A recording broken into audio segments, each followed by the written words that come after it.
He told me he was waiting for his manager. His location said he was standing in a dark parking lot, alone, for 30 minutes. And that was the first time I knew something was wrong. My name is Lena, and I've been married to Adam for almost 8 years. He's 37. I'm 29. We've been through our share of rough patches, like most couples. But we always found our way back. Or so I thought. Adam works nights at a music-themed restaurant and club. Late hours, live shows, drinks flowing. Most of the staff are women, save for a couple of bouncers and the manager. It never used to bother me. I trusted him, until trust stopped making sense. One night about a year ago, Adam texted me around midnight. He was heading out with his co-workers for a drink at the bar next door, something they did often after a long shift. I didn't think much of it until he said he'd left his car keys inside the club. He told me he had to wait for his manager to finish his drink before they could go back in together and grab them. I checked his location casually. It's something we both share, mostly for safety. But what I saw made me pause. An hour and a half passed. His dot moved slowly toward the club, but then it just stopped. He didn't go inside. Didn't move for 30 whole minutes. Just stayed there, in the parking lot, alone. When he finally came home, I asked what had happened. Why didn't he go inside? What took so long? He shrugged it off. Said the manager still wasn't ready to leave. So he just caught a ride with a coworker, Rachel, and they smoked a couple joints in the lot before heading out. It's a legal state, he reminded me, like that was supposed to make it all okay. But something didn't sit right. It was the way he said it. Too rehearsed. Like he knew he was giving me a version of the story I'd be less likely to question. Still, I let it go. At least, I tried to. Until a few days later, when the lie started to crack. Adam went into work on his day off. Told me he was helping the manager set up a new inventory system. Just an hour or two, he said. He was gone for over 3. I wanted to trust him, but the timeline didn't add up. The feeling in my chest was starting to bloom into something colder than doubt. Something closer to fear. I didn't go looking for proof. Not at first. But the truth has a way of crawling out. Especially when the lies start to contradict each other. The night I went out with Adam and his co-workers started off normal.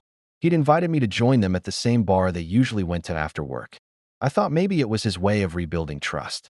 Or maybe it was just guilt. Either way, I went. That's when I met Rachel.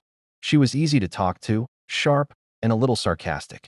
We laughed about work stories, music, and shared a round of shots. Somewhere between our second drink and third joke, I casually mentioned the night she gave Adam a ride home. Her smile faded. What night? She asked. I blinked. Last week.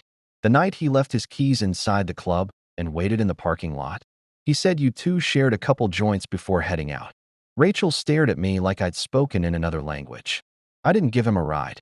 I wasn't even there that night. My stomach sank. It was a slow, burning fall. I didn't call Adam out in front of her. I smiled, nodded, played it off. But my chest was already tightening. My pulse was already rising. When we got home that night, I asked him about it, direct, but calm. You said Rachel gave you a ride. She told me she didn't. Adam looked caught, just for a second. Then came the scramble. Oh, right. Sorry. It wasn't Rachel. It was Sarah. I must have gotten the names mixed up. Sarah, a younger co-worker, barely 23. He hadn't mentioned her at all that night. In fact, he specifically listed who was at the bar, and her name never came up. I was quiet. My silence stretched long enough to make him uncomfortable. Then I said, was Sarah the one helping with inventory too? On your day off? That hit. He blinked like I'd slapped him. I already knew the answer. Adam had told me he was helping his manager with the new inventory system that day. But someone else, someone I trust more than, I should probably admit, told me. The manager hadn't even been there. That Sarah was the one handling inventory. 2 separate lies. Both times, he replaced Sarah with someone else in the story. Like she was a name he didn't want me to hear. Like she was a secret he was trying to keep. When I confronted him, the argument exploded. I lied because I didn't want to fight with you. He shouted. You always assume the worst if another woman's involved. I fired back. Then why are you alone with her at all? Why are you lying about it if it's nothing? But I already knew why. You don't lie about something unless there's something to hide. And I was finally beginning to realize. I didn't know who I was married to anymore. The silence between us lasted days. Not the peaceful kind. The kind that buzzes in the air like static before a storm. I couldn't stop thinking about Sarah. About the lies. About the way Adam's eyes darted away whenever her name came up. I didn't have proof that something happened between them, but I also didn't have peace. So I started digging. I'm not proud of it. I went through his phone, his social media accounts, everything. I was desperate for the truth. Some kind of confirmation that I wasn't going crazy, that my instincts weren't lying to me. But there was nothing. No explicit messages, no photos, no hidden chats. Just silence. Almost too clean. Adam, of course, noticed the shift. He felt the tension, saw the way I studied him differently.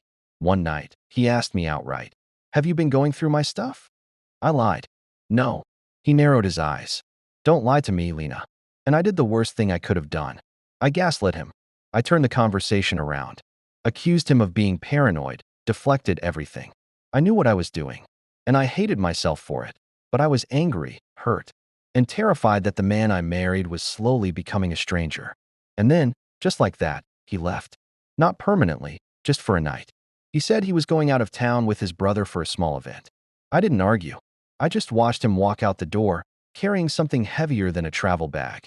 That night, everything cracked wide open. While he was gone, I found a Facebook account I hadn't seen before. New, barely a few friends. It looked like a decoy. My heart dropped as I opened it, and there it was. A message to Sarah. Flirty, playful, unmistakably inappropriate for a married man. I felt physically sick. But then something else clicked. It wasn't just flirting. It was pointed, like it was being written for me. It didn't feel natural, like he was genuinely trying to seduce her. It felt like he was trying to get caught, saying just enough to provoke a reaction. And Sarah's responses were lukewarm at best, distant, disinterested, like she wasn't really engaging. And that's when it hit me. This was a setup. Adam wanted me to find the account. He was baiting me, hoping I'd confront him, so I'd have to admit I'd been snooping. He was trying to win the argument by trapping me. I sat there staring at the screen, numb, furious, confused. I didn't know whether to scream or cry. It didn't matter if he didn't physically cheat. This was something else. A game, a manipulation, a weaponized lie. And worst of all, he still didn't think he'd done anything wrong. I didn't confront him right away. I wanted to. God. I wanted to scream, to throw the phone at the wall, to call Sarah and ask her what the hell was going on. But something in me, maybe exhaustion, maybe disbelief, told me to wait, to breathe. When Adam returned the next day, he acted like nothing had happened, like he hadn't just spent the night building a digital mousetrap to catch his wife. He was calm, almost smug. He asked, "Anything you want to talk about?" I looked him in the eye and said, "Nope." He waited, like he was expecting me to blow, like he wanted me to. But I didn't give him that satisfaction, because I needed to know more. I needed to be sure that I wasn't being crazy, that he was. So I reached out to Sarah. It was a risk. I hadn't spoken to her since the inventory lie.